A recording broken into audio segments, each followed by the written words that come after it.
হামদে মুহাম্মদ তথা অনন্ত মুহাম্মদের প্রশংসা। হামিম শব্দটির অর্থ হামদে মুহাম্মদ অর্থাৎ মুহাম্মদেরই প্রশংসা। মহাগ্রন্থ কোরআনে মিম শব্দটির উপর দীর্ঘ মদ দ্বারা বোঝানো হচ্ছে অনন্ত মুহাম্মদেরই সকল প্রশংসা। আরবি ভাষা বিশ্বের অন্যতম একটি ধর্মীয় ভাষা। এই ভাষার প্রত্যেক অক্ষরের এক একটি ভাব দর্শন বা বৈশিষ্ট্য আছে এবং ইঙ্গিতবহ একটি দিক দর্শনও আছে। আবার হে অক্ষর দ্বারা মুখোমুখি হওয়া বোঝায়। আলিফ অক্ষরটি হে শব্দের উপরে খাড়া জবর রূপে স্থান পাইয়াছে। আলিফ দ্বারা বোঝায় আমি বা স্বয়ং বা নিজ। নিজের মুখামুখি হইয়া থাকাটাই আত্মদর্শন বা দিব্যজ্ঞান।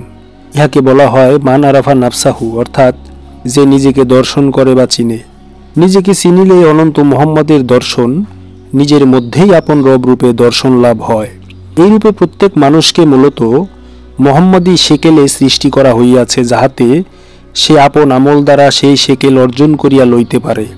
নূরে মুহাম্মদীর একচ্ছটা যাহার মধ্যে অর্থাৎ তাহার মধ্যে তাহার আপন রব রূপে গুপ্ত এবং সুপ্তভাবে বিরাজ করে।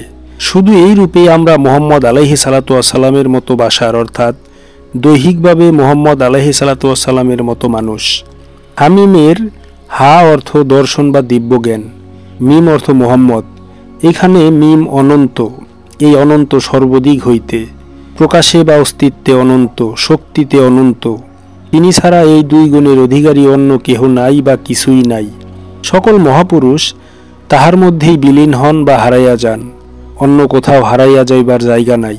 তাহার মধ্যে বিলীন হওয়াটাই চরম এবং পরম গন্তব্য।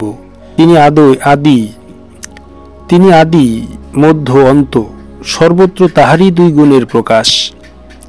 তাহার স্বরূপে তাহাকে দর্শন করাই সাধনার চরম ও পরম লক্ষ্য। এই দর্শন কি?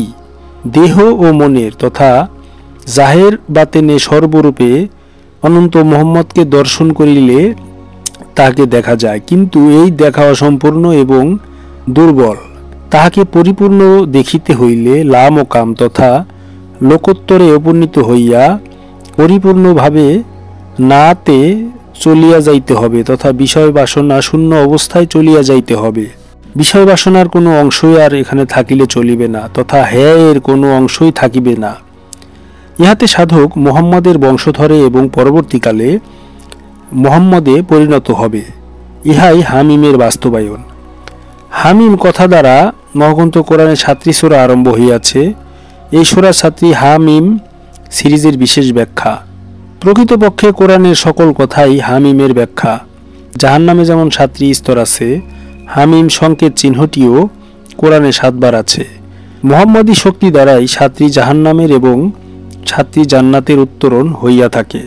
মানুষকে কোরআনে সাজারা বা বৃক্ষ বলা হইয়াছে। সুতরাং রূপক উদাহরণে বলা যাইতে পারে যে বৃক্ষের যেমন সার পদার্থ হিসেবে উহার কাণ্ড রহিয়াছে, তেমনি রহিয়াছে উহার আবরণ এবং পরিপূর্ণতা স্বরূপ ছাল, বাকল, পাতা ইত্যাদি।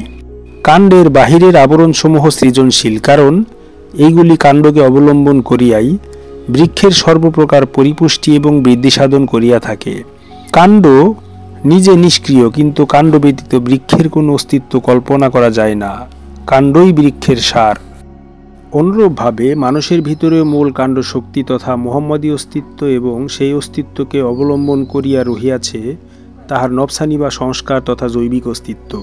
এই অস্তিত্বই নানারূপ কার্যকরণের মাধ্যমে অস্তিত্বে প্রলম্বিত হইয়া চলিয়াছে। প্রলম্বিত অবস্থাটাই দুঃখ। এই প্রলম্বিত অবস্থাটাই সূক্ষ্ম ভাবজগৎ হইতে স্থূল অস্তিত্ব জগতে রূপ হইতে রূপান্তরে সৃষ্টিরূপে প্রকাশিত হইতেছে।